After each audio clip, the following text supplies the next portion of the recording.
A game in which, yes, there's quarterback movement, a game in, yes, there's star player movement on the other side as well. And a game, yes, where it looks like both sides are motivated to come play. Is the line movement justified? We'll go over it in a second here. But first, just want to point out the Wagertalk Bowl special that's going on this week. You can get in right now. $99 will get you every single bowl game I release. Just $99 from now until the national championship. All 5% blue chips are included. Last year, there were 4. They went 3-1. College football has been great to me since mid-September.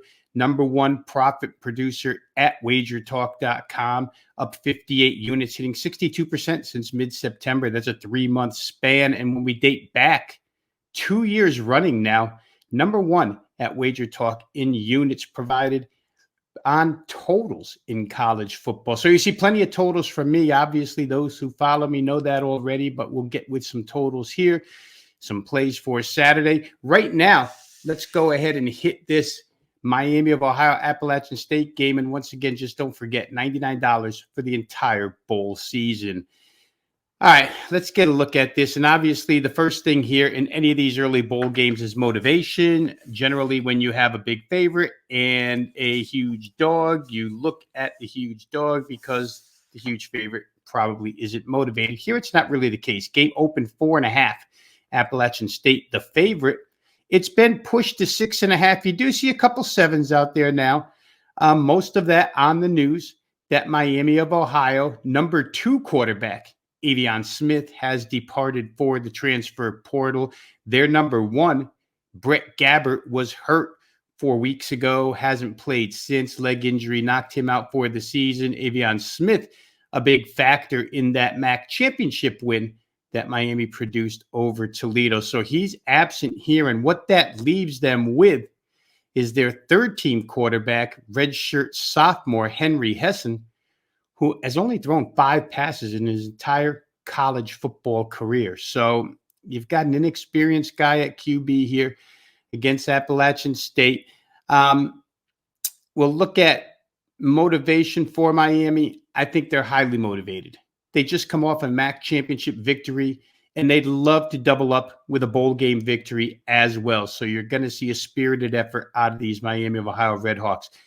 Appalachian State, obviously, they want to atone for what just happened in the Sun Belt Championship game where they got pretty much destroyed in the fourth quarter by Troy. Game was somewhat close for 3 quarters, played in rain, and then Troy steamrolled them in the fourth and wins the game pretty big. Appalachian State, remember, did not play in a bowl game last year. So I think excitement level for these guys is there this year to return to the bowl scene. Bowl records. Miami of Ohio has not won many bowl games lately, but they've covered them. Their last 4 bowl appearances, Miami 1-3 straight up, but 4-0 against the spread, 4-0 to the under in those games. App State under head coach Sean Clark, 3-1 straight up in bowl games, 2-2 against the spread, but 4-0 to the over. So we've got contrasting numbers on both sides here as far as bowl records are concerned. I made mention very quickly of absences on the other side of the field for App State. You're going to be missing number 1 running back Nate Noel. He's a game breaker. He was their leading rusher this year, but their number 2 running back is freshman Kanye Roberts, who had 113 carries. And when you take his numbers and expand them just a bit, they're every bit as impressive as are Nate Noel. So I don't think App State's going to have a lot of trouble in the running game here in this game, despite the fact that Noel is gone. They do lose 49 combined receptions at the wide receiver position. Deshaun Davis, Milan Tucker, both to the portal. Like I say, 49 combined receptions.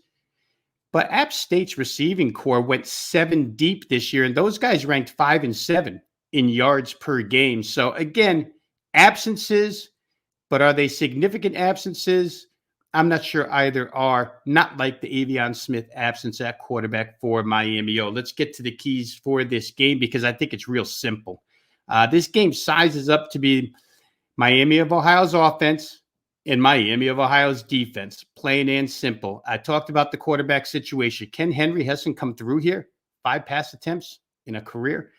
It's huge against this defense. Britt Gabbert was a solid passer. Avion Smith was a really good runner. They both presented a concern for opposing defenses. We don't know if Hessen provides any concern for a defense as of right now. Hasn't shown us anything yet. So there's a question mark there. If App State decides to crowd the line of scrimmage and put 8 in the box and take Miami O's running game away and ask him to beat App State through the air, can he and their passing game do it? Miami of Ohio is not a dynamic team. They don't throw the ball all over the field. They don't throw the ball well. So the offense is certainly a concern for Miami of Ohio in this particular game. And to add to that, if they ever get into pass down and distance situations that are unfavorable, Appalachian State is a very good pass rushing team, 33 sacks on the year. You've got an offense here that's more persistent in the running game than it is dynamic, and you don't really know if they can throw the ball or not, and especially if they're under pressure. So Miami O's offense, a big question mark in this game. You take a look at Appalachian State's defense, and if you look at their run defense, it doesn't look spectacular overall. It ranks number 111 in the nation. However, prior to that Troy State game, that run defense had tightened up really well, only allowing 97 rush yards per game in the 4 prior to the Sun Belt Championship. And those 4 were against some teams in the Sun Belt that can run: Georgia Southern, Marshall, JMU, Georgia State. So those teams all run the ball as well as Miami O does. So I think that Appalachian State may be okay here on the defensive side. Let's look at the Miami O defense, which is the anchor to this team. They're rugged, and boy, they're good in all 3 areas. They're good against the run. They're good against the pass. They're a good pass rush team. I mentioned Appalachian State, 33 sacks. Miami, Ohio has 34 on the season, so they're very comparable there. It's the number 35 run defense in the nation. It's the number 27 pass defense in the nation. Appalachian State, their offense is balanced, diverse. They can do a lot of things. So it's going to be a pretty good matchup here. A-State O versus Miami OD. I think that you could look at explosive plays here because Appalachian State likes to live on explosive plays. They had 22 touchdowns this year outside the red zone, but Miami O has only allowed 3. So there's a conflicting matchup right there. Can Appalachian State be patient? Or can they beat Miami O deep? They haven't let anybody beat them deep all season long. Going to be a very interesting matchup here. Much like the Iowa Hawkeyes, they of the under King Crown, Miami O's punting game has as much to do with their defense as anything else. They rank number 12 in net punt average, and they rank number 6 in punt return yardage allowed. Overall, if you just go net punting, 45.3 yards per punt. They like to bury teams deep, make them march the field, don't give them any short fields, and that really does help their defense quite a bit. The game plan is simple. You can go back to the Toledo game.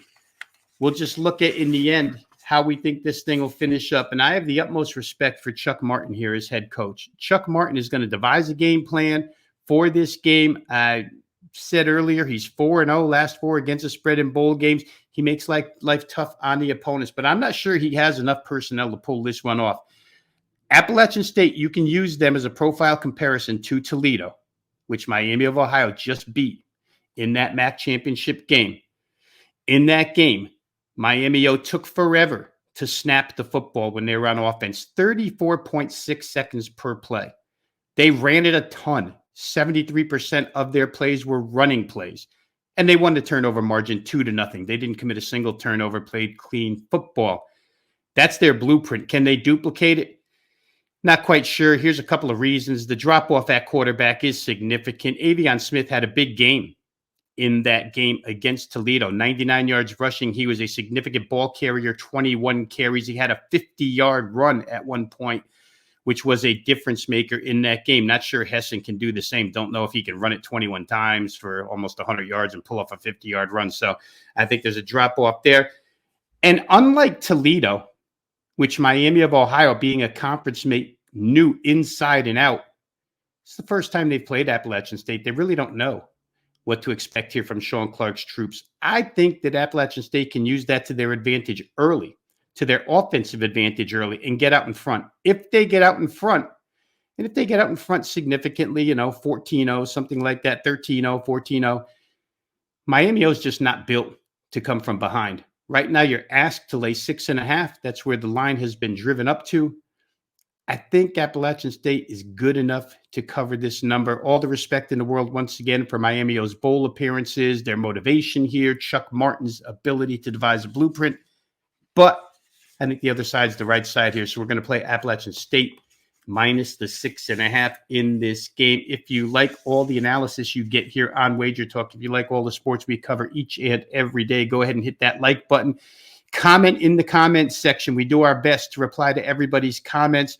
Subscribe to Wagertalk TV and instantly get access to every single show produced by Wagertalk every day. We cover every sport, almost every game, with analysis and selections by the great handicappers here at Wagertalk. So once again, like, comment, subscribe. The Cure Bowl, one more time, play here, Appalachian State minus 6.5. This is Rob Vino saying good luck with all your bets. Take care. See you next time.